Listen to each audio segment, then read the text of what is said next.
बघा मित्रांनो, असं लेक माझी भांडे घासते आहे. एवढे भांडे काढते आहे की बस सांगता कामा नाही. जेवायला तर कुणीच नसतंय, पण भांडे तर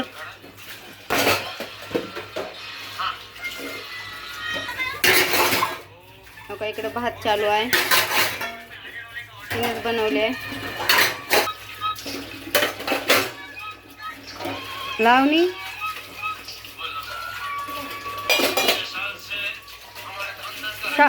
शाळेत का शिकवलं आज?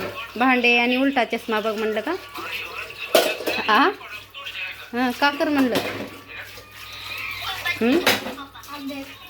अभ्यास आणि घरी काम कर म्हणलं. बघा उलटा चष्मा